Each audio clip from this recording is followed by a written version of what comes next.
left, right, and center. She's reported from Pakistan, Afghanistan, Iran, China, Tibet, Africa, and many more parts of the world. She's reported extensively on Jammu and Kashmir, winning the prestigious Ramnath Goenka Award for her coverage. Her first book, The Left, Right, and Center, The Idea of India, was published in 2017. Nidhi, I'll leave you to take that. Thank you. Thank you. Thank you very much, everyone. It's a packed house. And once again, thank you to all of you for inviting us. You guys have done a terrific job with organizing this conference, and it's great to see all of you again. Well, Manish Sisodia comes from a party that is actually the true disruptor in Indian politics, since disruption is what the theme of this conference is.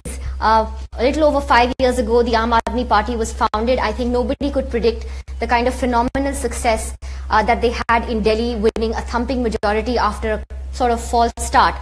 And it's been interesting to track the Aam Aadmi Party's political graph as well, because you've been surrounded by much controversy. You've also seen the sort of adversarial role with the centre that continues. But we've also seen, I think in the last year or so, or maybe 6 to 8 months, a kind of a new avatar of the party leadership, where there seems to be less noise and perhaps an effort to concentrate on the issues on the ground. And so you see, I think, a distinct change, whether it's on their social media platforms and elsewhere. There's a lot that the AAP is doing in Delhi. There's a lot that they're also being criticized for. So it would be great to hear from Manish Sisodia today in this keynote, and then to take your questions later. Manish. Thank you, Nidhi.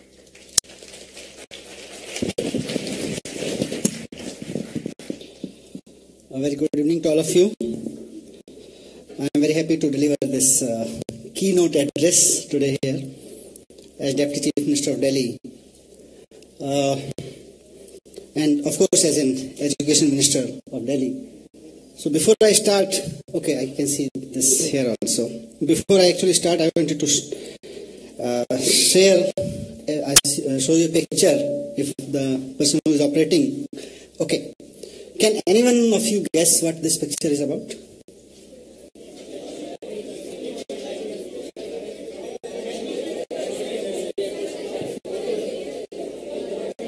Sorry? Job interviews. Okay. One is job interview. Okay, I'll take one from each column. So here, college admissions. Okay. School admission. Anyone from there? Okay. Rajinikanth movie. Oh my God. I'm sorry. Mr. Kamal Hassan is going to join all of us after my session. So anyway, we must be preparing for that. Let me tell you, someone guessed rightly. This is a queue of parents standing outside a private school to get the admission form early in the morning. It might be around 2 o'clock, 3 o'clock, 4 o'clock, or whatever. So this is the reality of Indian education system, especially when we are working in Delhi. People come up early in the morning, they line up to get a kindergarten admission form for their children, to get a good school admission. This site, as rightly someone observed, I mean, yes, I asked, but since I'm going to talk about education, one can easily guess that this is a line of parents. And it's not about Delhi only, it's throughout the country. Largely in major cities, it is the reality. Let me tell you, and many of you know, that India has we have done a great work on education since independence. We have created several public institutions, like we have got IITs, we have got IIMs, we have got AIMS, and so on. There are so many. All these highly professional institutes produce best of the best professionals. But these institutes just cater 1 to 5% of the population. This is the reality. And your access to these high-profile institutes, be it IIT, IIM, AIMS or whatever. It depends on, it is determined by how many of such lines your parents actually stood by and were able to get the forms for your admission. When you sit in Harvard here, it's not because you are sitting because of you only. Many of your parents must have been queued up in the lines early in the morning at 4 o'clock, and then they got a form when you were a kid. You were only a kid, just maybe 3 years old. Your parents must have gone and lined up to get a form, and then they got it, maybe by chance, or maybe by money, or maybe by some big connection. Everything happens. So this is the reality. So, what do you think? What happens to the, if I say this is for 5%, what happens to the other 95% of the city, of children who do not get admission into these big schools, good schools? Let me show you another school which works for the remaining majority of the children who attend. This is one of the government schools in Delhi. This is in Delhi, gentlemen, ladies and gentlemen. This is not from the rural part of the city. Then there are this, you can see this, these pictures, bathroom, stinking bathrooms there, broken glasses, hardly, tube lights hardly functioning. So all these things are there. So this is the reality of education for 95% of the India. Same with Delhi. I'm not saying Delhi is a better place. Delhi was a better place. Same is true if I come to healthcare, because I have been invited to speak about education and health by Delhi government. This is a high-ended private hospital. Again, limited to maybe 5% of the population. If I go to next slide, and this is the hospital available to 95% of the people in Delhi. These are the ground realities. Overcrowded hospital, poor quality infrastructure, again long pendency for surgeries, long queues for this thing. So if I say the system has been working only for 5% of India, I won't be wrong to say this. These pictures speaks a lot. We have been able to provide world-class education and health facilities to 5%, but for the 95% we have failed to provide it. The country is not going to develop until 100%, until health and education system is provided to all 100%. We can't develop.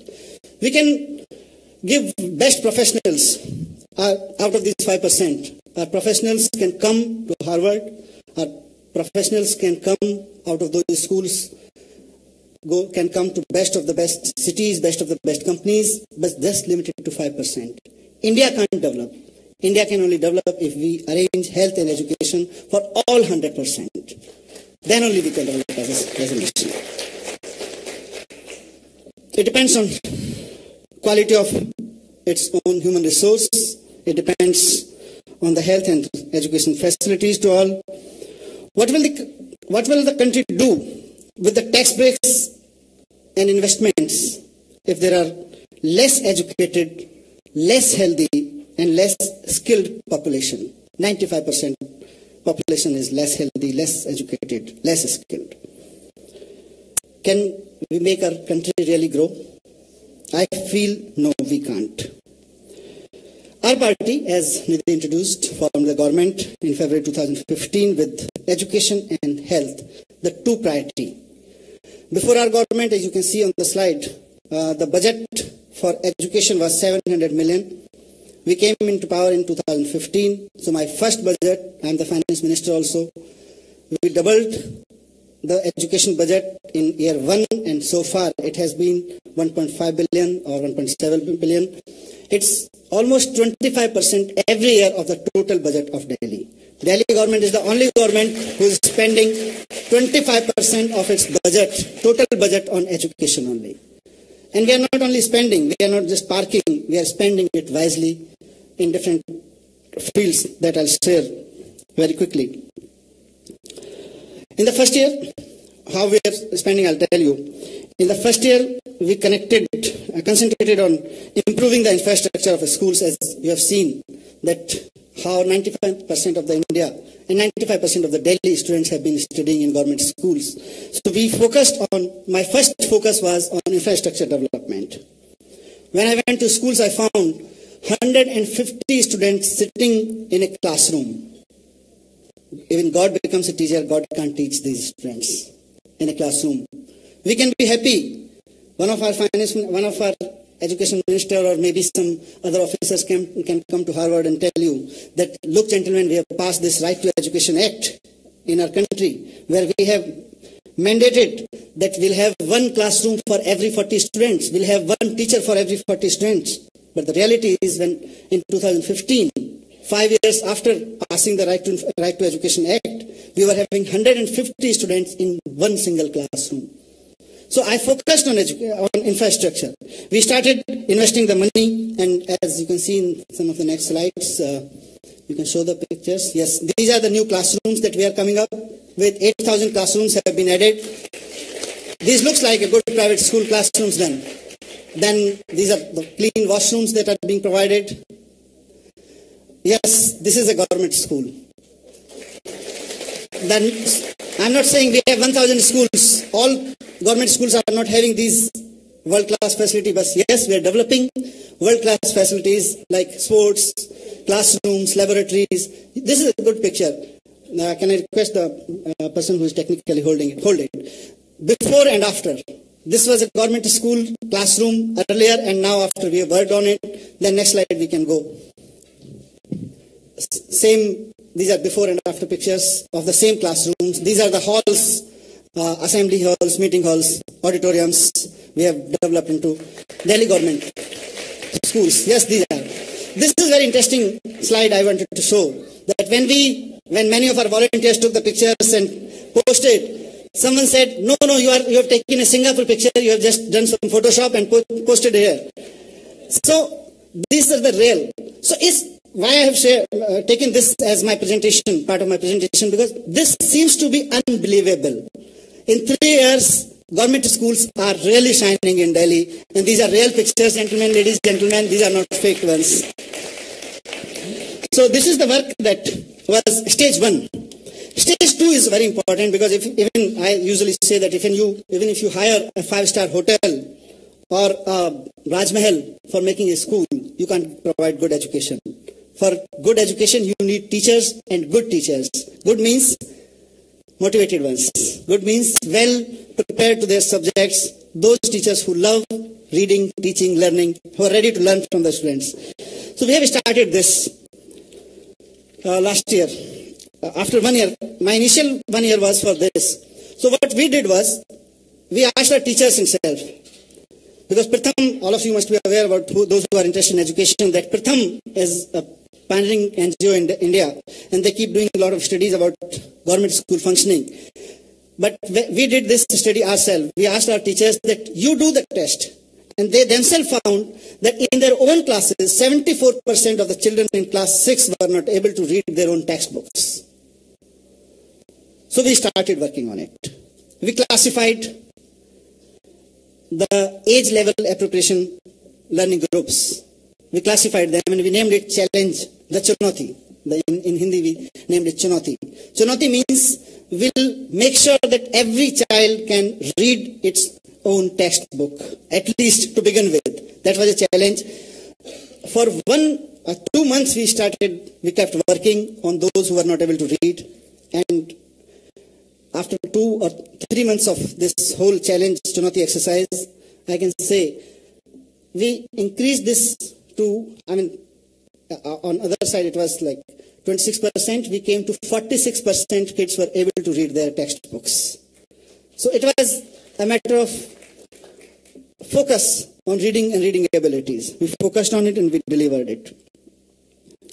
So this is another thing that we developed, but one more important thing that we did was parent-teacher involvement.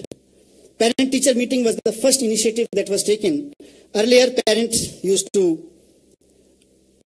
I don't know if they used to avoid, because that's what I used to hear from the department. We call them, they don't come. But when we did a mega parent-teacher meeting, This was first time in Delhi government school. I was criticized that you are making a lot of advertisement, you are spending a lot of money on an event like PTM, which is so obvious in every school. Yes, we did. We spent a lot of money on advertisement. But those advertisements made parent-teacher, the first mega parent-teacher meeting in Delhi government school, a happening place in the city, a buzz in the city. Every person who was listening to radio used to think, Mera bacha padhta hai, I'll go to school. Yeah, everyone used to tell his driver, maid, aapka bacha government school mein hai na, please make sure you go to the school for PTM. So this was the buzz created around, and 90% of the parents attending in one single day, all PTMs in all schools. I asked the students, what makes you benefit? What makes you good about PTM? One girl told me, I usually go to school in the morning and I ask them that, should I stop this PTM if you are not happy? No, sir. Why? What is the benefit? One girl stood up and told me, sir, मेरी mummy ना मुझे जब से PTM हुई है उन्होंने काम पे लगाना बंद कर दिया है. उनको लगने लगा है क्योंकि मेरी टीचर ने बताया है I am good at study, so now she feel I should continue my study. She didn't pressure me to do my regular work at home. This is one insight coming from. I personally went to many PTMs. I am famous for my surprise visits. I've made lots of visits. So during PTM also I went to some schools and I found this lady teacher was talking to a parent and I just observed what was the conversation going on. After some time this teacher realized that I'm standing, as the minister was standing there, she stood up, she started crying. Young lady teacher. I asked what happened. She said, sir, first time I am realizing that how wrong I was. I asked her what happened. Quote unquote, she said, I used to think that parents of these students are nalayak one. They don't care of their kids. But now when I'm meeting these parents, I find how can they take care of their kids? This parent whom I was talking, this is quote unquote, this parent whom I was talking, he cleans the cars early in the morning at 5 o'clock. He takes a duster from his home, goes to clean the cars. At 6 or 7 or 8, he comes back. He goes to Sabzi Mandi, buy vegetable and sell them throughout the day. How can he take care of his kids? It's me who has to take care of his kids. This is the transformation that took place. Through PTM, I never thought of these outcome of that. Another thing that we did was school management committees. RT Act came in 2011. We made sure that elected members, the school management committees are formed and all the members are duly elected. Now, for last 2.5 years, these elected SMCs are working like left, right, center in a fantastic manner. Just to give you a quick example, in one SMC, I found, someone told me, that these SMC members came, they found that teachers used to bunk the school. They used to run away from the school just before closing or maybe midway. So these SMC members came to the gate. They prepared a roster for everybody. There are 12 parent members. They prepared a roster for themselves. Every day, 1 or 2 parents used to come out, sit at the gate, lock the gate from outside for 1 month. This happened. But on the other hand, how proactively these SMC members were working, school management committee members were working, that in one school the principal told me that because of failure of government, which is me also, we were not able to provide a teacher in a school for particular reasons. And these SMC members got together. They requested one of their friend who was economics professor at DU. They personally requested him, can you teach a student? They're going to examination next month. And this DU professor agreed, DU economic professor, Delhi University economics professor agreed. He came to our school on request of SMC members without knowing us, without knowing the directorate. He made sure that he covered the syllabus for the students of class 12 and the students entered into exam. So these are the empowering situations that we are creating for parents. But good infrastructure, active parents, and of course keen students, but we need motivated teachers. So here working, we thought that if I want our teachers should deliver world-class education system, we have to tell them what the world is. So we started working on that. We are sending our Delhi government school teachers to Finland, to Cambridge. Next month, there is a group coming to Harvard also at Education Department. We are sending them to Singapore. When we took this initiative, it was government funded only. Everything is being funded by government. But because of these initiatives, some of my teachers got so motivated that they started applying on their own for different scholarships, fellowships. This was happening first time. And believe me, this year, 6 of Fulbright scholarships on education in India, all the 6 have been given to Delhi government school teachers. So motivation comes after the ambience is being changed. And let me announce with pride that one of my Fulbright scholar is sitting here. She was in Boston when I came to Harvard. She's Anju Pathak. She is the teacher who has got Fulbright scholarship. She is one of our mentor teacher.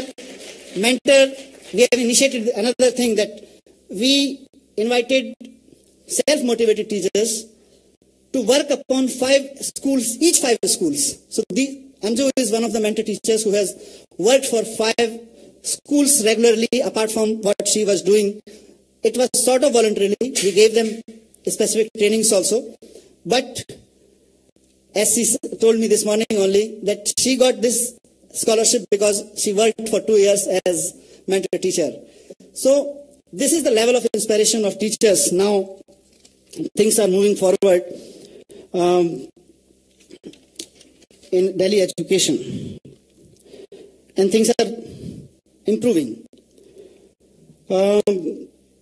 So infrastructure to cleanliness, to teacher motivation, to parents involvement, everything is happening. But this is just beginning. I'm not saying everything is solved.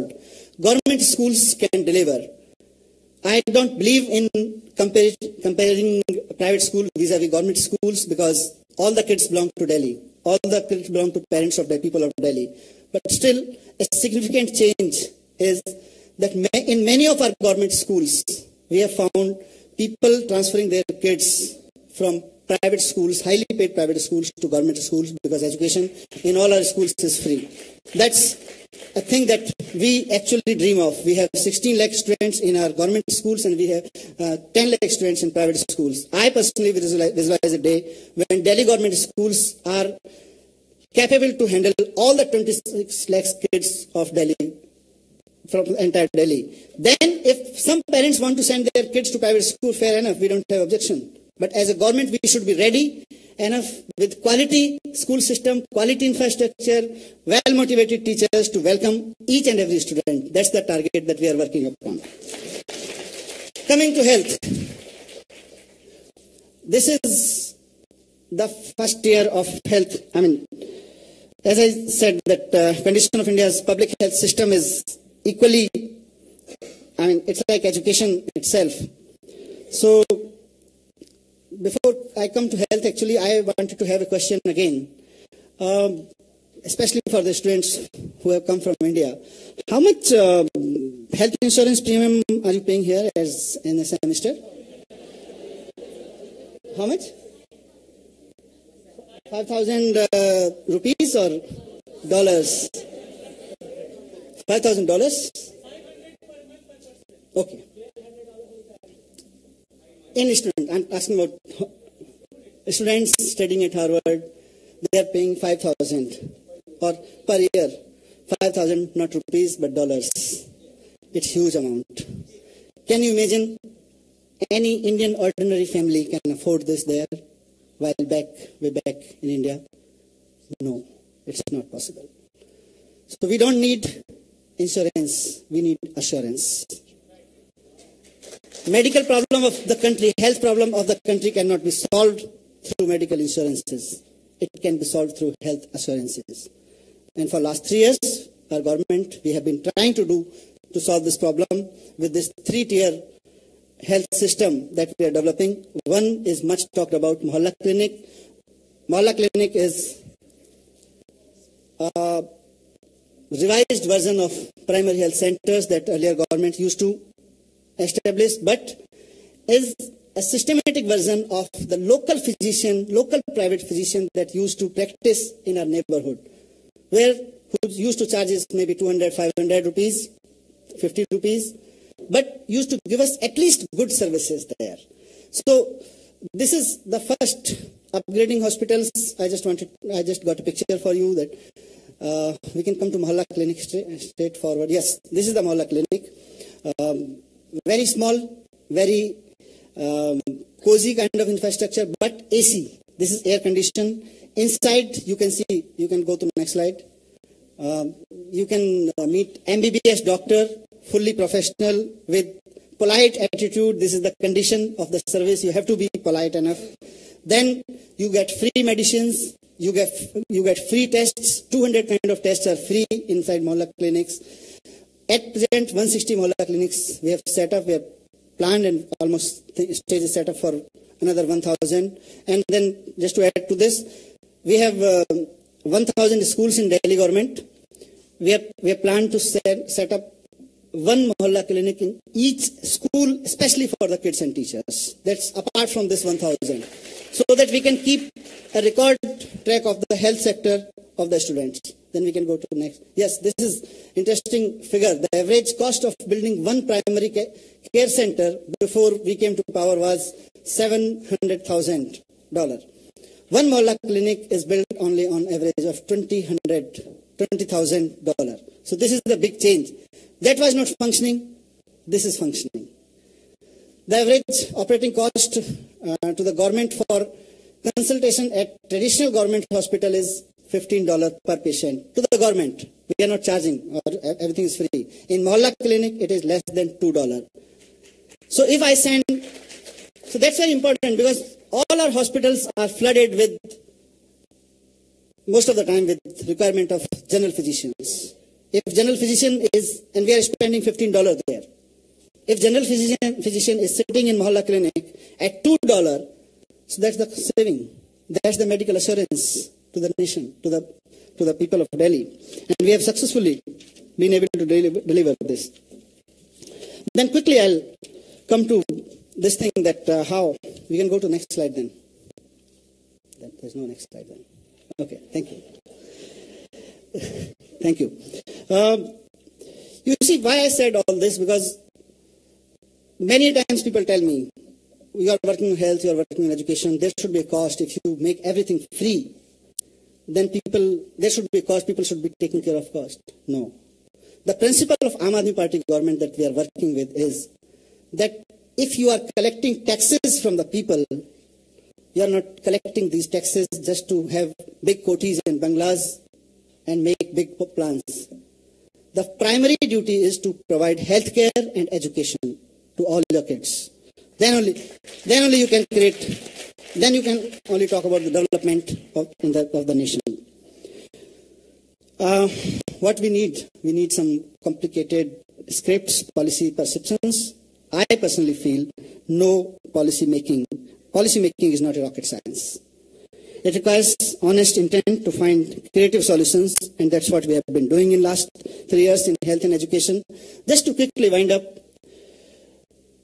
especially in education, after giving up taking off the project of good infrastructure for Delhi government schools, good training facilities for all teachers, good ambience, good dignity for parents and students, we are now entering into core of the education. This core is the content. I usually say, it may be a passing remark, but all of us have passed some examination in our school days. And if you have attended the classes, just recall that, if I may be wrong or right, you may just judge that. Maximum time what a teacher is teaching in a classroom in our country does not depend on the learning outcome that is set for that topic, but it generally depends on the questions that were asked 5 years back in the examination. So the driving force of the teaching in the classroom is not the learning outcome. The driving force are the questions that were asked during last 5 years question papers. So we are changing the entire evaluation process of Delhi government schools. We have trained our question paper setters. There were a lot of resistance because there is lot of, okay, just give me 2 minutes. Yeah, examination period. We did this, and when I was talking to my teachers who set papers, I was telling them that, look, we have to look for the outcome. How? So I just gave them a quick example, that every time you teach the student, banana have calcium, proteins are found in these items, in these food items, you get this nutritious value from this food item, and you make them rote learning, and you take an examination at the end of year, or maybe assessment at the end of 3 months, and you ask them, what is banana for? Where do you get protein? Where do you get all these things? Fair enough, a student writes, he or she passes. But all of you sitting here, how many times we actually practice what we are eating? What are we having? What kind of nutritious foods we are having? No, we don't. Because वो तो examination देने के लिए पढ़ा था ना, जिंदगी में करने काम आने के लिए क्या पढ़ा था? So I told them that, look, can we start some evaluation like, we asked the student, what you had in breakfast this morning? List 1, 2, 3, one item. What was the nutritious value that you got from that food this morning?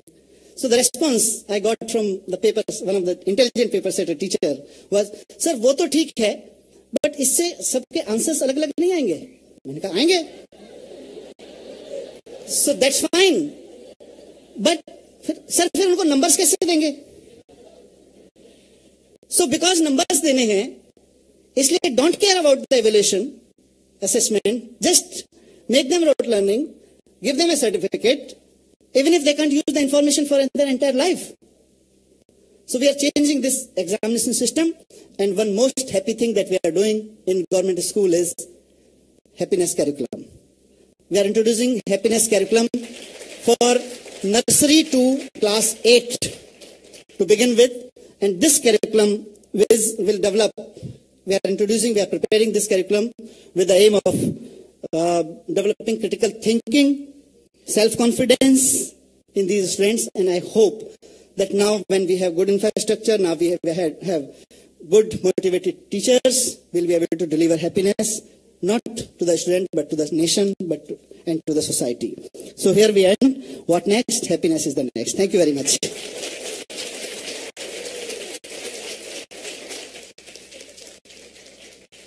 Thank you very much to Manish Sisodia for that rather detailed presentation on what the AAP government is doing in Delhi with health and education.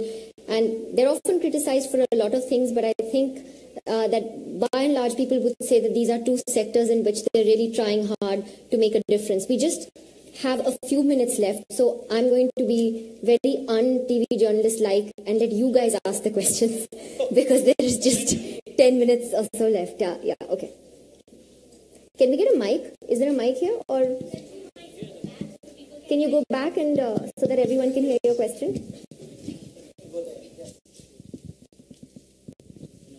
Sisodia sir, if you can hear me well, you went to Finland to eat an ice cream, and for 3 days it ran on the channels.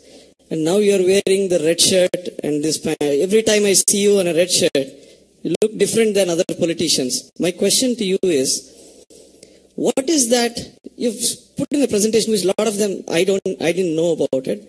Why is that this message is not passing on? Because I come from Andhra Pradesh. It's unbelievable stuff. But कुछ तो गड़बड़ है sir आपके और media के बीच में. क्या है सर वो?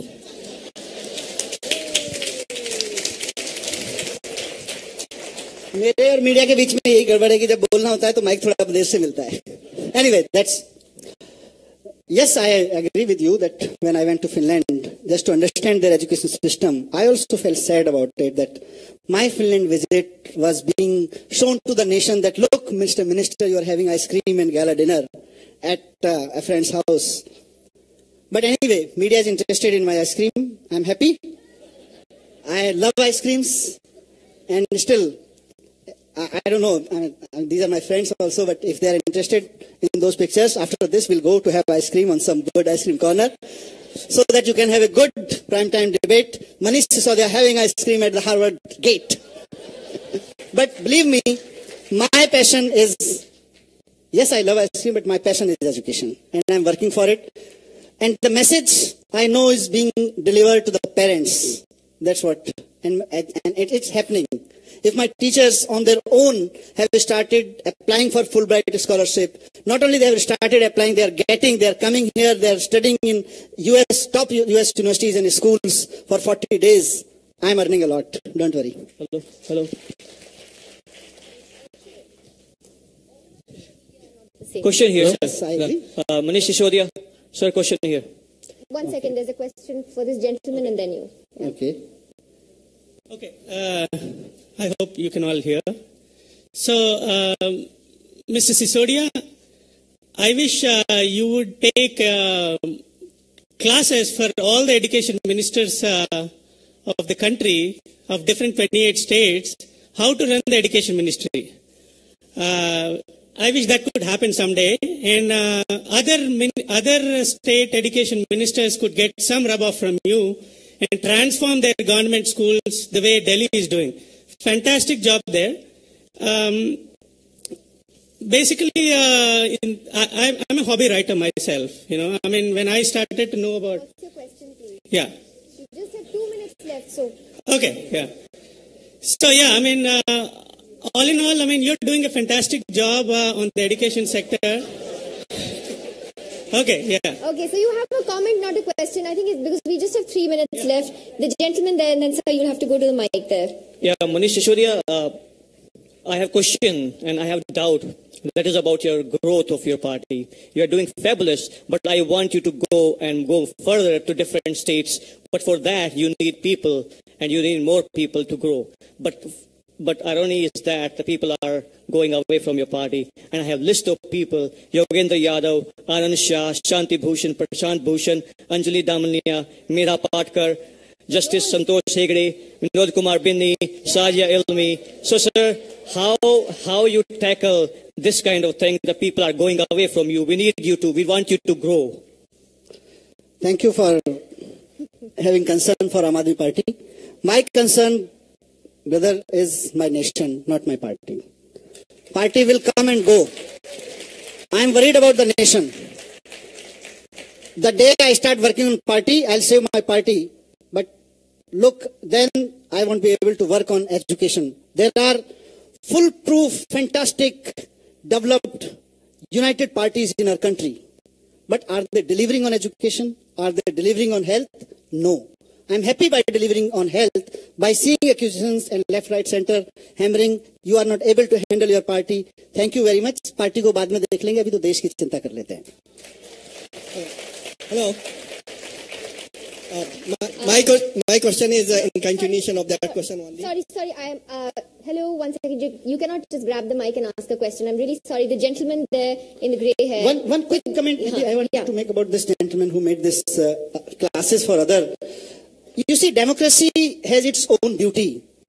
If one minister like me is working in one state, the beauty of democracy is that people in other states will definitely be demanding to their ministers. If not today, then tomorrow. And if they don't deliver, they will change the ministers. That's the beauty of democracy. So let's believe on democracy. Democracy will take its own way. Hello. With EVMs that work, right? Yeah, with EVMs if they work.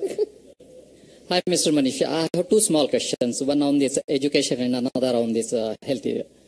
So one is the dropout rate of SC and ST students, especially in middle school and high school, is very high all over the different states. So did you find any difference between the dropout rates when the old system was in place and the new system is in place, and how much was that? And the second question is about your last slide about this reduction in the amount. So it is a drastic change from 700,000 to 23,000 for the constructions of a medical clinic. So how could you achieve that much difference? Because it is a drastic difference between the construction cost as well as the maintenance cost of that. We are using the latest technology. And latest technology in construction business allows us to construct a good Mohalla clinic, fully AC, functional, within that cost. I don't know how they were building those, but now we are building. And then you can come to Delhi and I'll take you to some of the Mohalla clinics that we are developing in this cost only. All right, I'm really sorry we're out of time completely because the next session is due. And I will let you mob Manish Sisodia separately. About what was this about? Sorry. Yeah, dropout. Sorry, I'll Yeah, just conclude last this because 1 minute, yeah. you see, we have to understand why the dropout is. Because we introduced a lot of things in haphazard manner. We copied and pasted this no detention policy without doing any preparation. So as a fallout of this, there is failure. There is not, learning is not happening. Then there is dropout. So we have to check those. At least in Delhi, I'm not facing that much problem about dropouts, and we are taking care of in different sectors, in different manners. Thank you very much. Thank you very So much. thank you very much. I invite all of you to work with Delhi on education. Thank you very much. Thank you so much, Manish Sisodia ji and Niji, for doing such a fine job of moderating. We do have something for you. Please hold on.